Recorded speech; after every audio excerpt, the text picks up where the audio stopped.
नमस्कार. सोपं नसतं मुंबईतून पुन्हा गावात येणं. तो आला आणि तिलाही घेऊन आला. गजबजलेल्या चाकरमानी ग्लॅमरमधून गावी यायचं त्याचं कारण तो सोडून सगळ्यांना माहिती असतं. ही कदाचित त्याची जाणीव तो जाणत नव्हता. पण एक नक्की होतं की तो लाल मातीच्या कुशीत कायमचा विसावण्याआधी तिची महती दाखवायला आणला गेला होता हे निश्चित. शिरीष गवस एक प्रोफेशनल यूट्यूबर, क्रिएटर, इन्फ्लुएन्सर, त्याच्या पत्नीसोबत गावाकडचे व्हिडिओ बनवणारा एक देखणा युवक ही त्याची द्वैतातली ओळख आपल्यासाठी.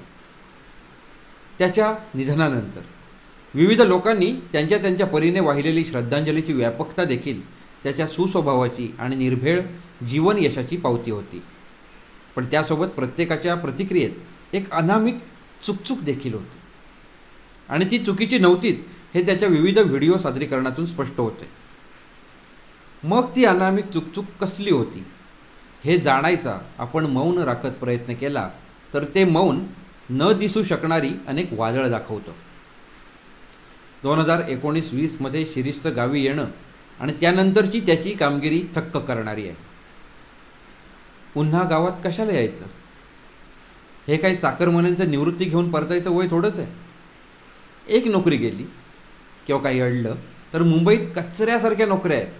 फक्त करायची धमक हवी असे एक ना अनेक प्रश्न आणि सवाल शिरीषलाही पडले असतील. आणि शिरीषलाही पडत नसतील किंवा असतील असं नाही, पण त्याचं गावाकडे परतायचा पर्याय ही अनेकांच्या ब्लेसिंग इन डिस्गाईजची प्रचिती ठरली. त्याची लाल माती भाकरी बनली आणि त्याच लाल मातीतलं लोह अगदी देह मळेपर्यंत चोळून त्याने गावासकट डिजिटल विश्वात प्रसन्नतेने मांड ठोकली. तो शड्डूही ठोकू शकत होता, परंतु मांड हे कोकणच्या संस्कृतीतील तत्त्व त्याचा संस्कार होतो. याच संस्कारात त्याच्या विवाह संस्कारातली अखंडता देखील किती गच्च बांधली गेली होती ते त्याच्या पत्नीने त्याच्यासोबत शालीनपणे वावरण्यातून दाखवून दिलं होतं.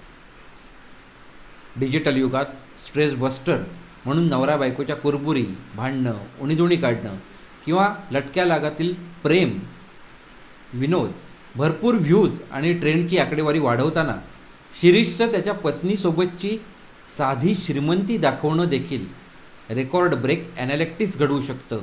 हे खरं तर आयरनी आहे. त्या आयरनीचा मागचं आयर्न म्हणजे लाल मातीतील लोह खनिज तत्व कारणीभूत असावं असं त्याचं एकंदर जीवन.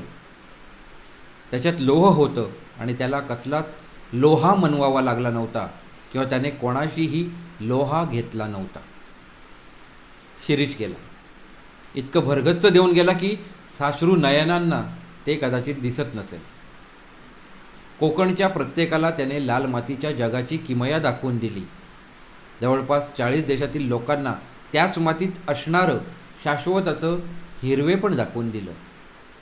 या लाल मातीत नवरा बायको ही संज्ञा घोबाईल म्हणून प्रतिकूल भासणाऱ्या स्थितीतही सिंदूर सांभाळायची लाल शक्ती असल्याचंही शिरीष दाखवतोय. शिरीष देऊन गेलाय. तो संपला म्हणून नाही, तर आपल्याला सुरू राहण्यासाठी लाल माती आहे हे दाखवत राहत गेलाय. शिरीषच्या अंत्यसंस्काराला अनेक स्तरातील लोकांसोबत मोठ्या संख्येने यूट्यूबर्स उपस्थित होते. जे उपस्थित राहू शकले नाहीत ते त्याच्याविषयी प्रांजळ कृतज्ञ देखील आहेत. आपणही शिरीषचं रेड सॉईल चॅनेल पाहून, जाणून, लाईक करून आणि सबस्क्राईब करून शिरीषच्या पत्नी म्हणजे पूजा यांच्याशी कृतज्ञता राखायची साखळी नक्कीच जपू शकतो. रेड सॉईलला मानवंदना देऊन वाढवू शकतो. होय ना?